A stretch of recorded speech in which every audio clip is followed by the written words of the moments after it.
a good investment should be able to beat inflation without great volatility, and it should be able to preserve the value because inflation is not going to stop. In any form you have gold, you can lend it, you can mortgage it, and in worst of times it actually comes to life.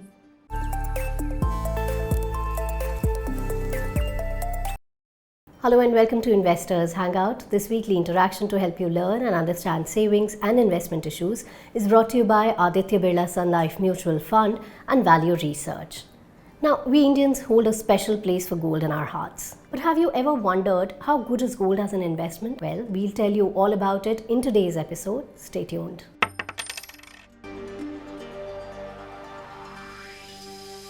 Indians love gold, and this was also revealed in the report of the World Gold Council, which gave a phenomenal number.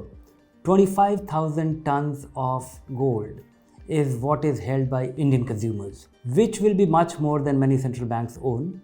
Besides that, the biggest central bank owning gold is the Federal Reserve, and they hold about 8,500 tons. And Indian household holdings ownership of gold is nearly 3 times of that. Why they like gold is for a variety of reasons. I can actually think of many. Prominent being it is the oldest store of value. People can relate to it. It has existed long before the modern financial system came into being. So that's one. Besides that, in a geographically such a difficult country, where this is something which one can be owner of gold without much of a hassle. You don't have to do your KYC. You don't have to go for any documentation, and its value is realizable. In any form you have gold, you can lend it, you can mortgage it, and then you can realize the value. You can sell it anytime. It is very liquid. We also know that this unique Indian thing that a whole industry has come up, which is lending against gold. That's a large industry which has come up because that is something which everybody has, and that is a valid collateral. That is something which is realizable at any time without much of a notice. The worst case scenario, if you are in a dire need, and this is something which will come in very handy. I can actually imagine a situation when the worst crisis that India faced, the partition, and the big difference would have been a family which was owning all kind of physical assets as compared to a family which had some jewelry or gold, and they could carry over and come over to India. That would have actually brought about a huge difference in your well-being, your prosperity, if you had gold or not. So your ability to carry a high value thing, a store of value which you can carry along. That apart, I think the traditional and the cultural value of that, it is very much part of our ritual. And then one significant thing, our society has been something where, most of the assets were inherited by male children, and girl child will actually be given away only the gold, and that turned out to be their only assets or their only wealth, which was a transferable thing. So that was a Sridhan broadly referred. So if we look at it from all these dimensions, there is every reason why gold has not lost its relevance, and in worst of times it actually comes to life.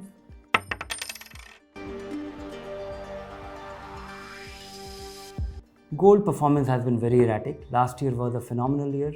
Last year it went up by 16%.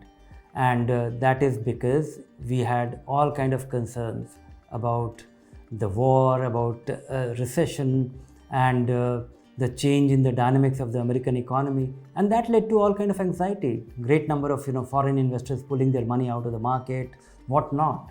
And that is when gold has done well. But when we look at the long term, when we look at the last 10-year return, gold has delivered 6%, which is barely matching inflation, or maybe not as much as inflation. You have to really keep this in mind, that gold is not a productive asset. Everything else is. Equity and fixed income is. And with all the due risk, with all the risk of the market, with all the business risk associated with lending your money to a person or to a government, or investing your money in the proportionate ownership of a business. Despite all the risk, if you are able to diversify, if you are able to reduce your market risk by spreading your investments and having a long-term view, they have the potential to beat inflation. They are designed to beat inflation. Whereas gold is not a productive asset, it sits in the locker.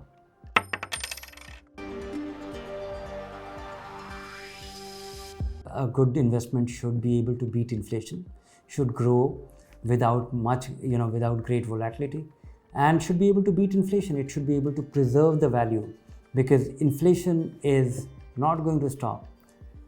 The price of goods and services will keep rising.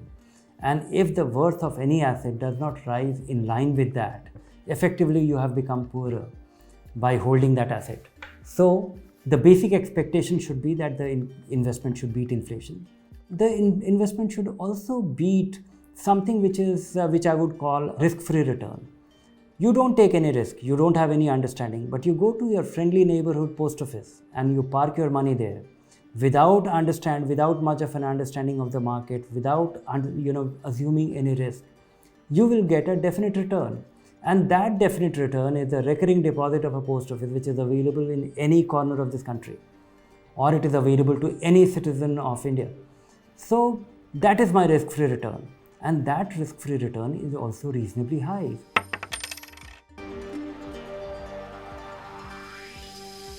Nowadays, the government's effort is to provide a return which is inflation matching, if not inflation beating return, which is my minimum expectation.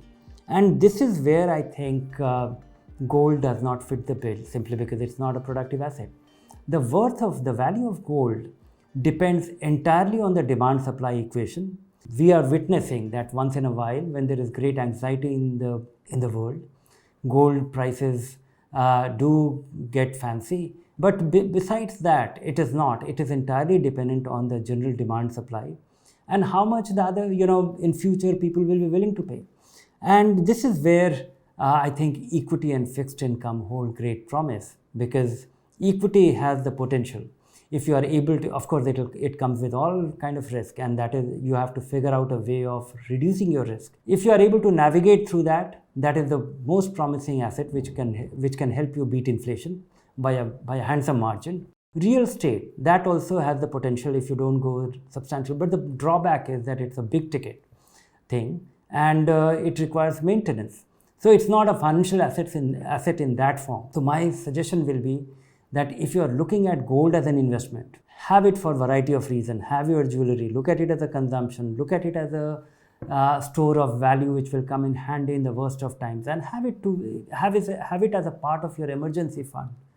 But don't have it as part of your long-term investment. That's it for today's episode. Keep watching this space for more information, and if you like the show, do subscribe to our YouTube channel. Take care, stay safe. Bye for now.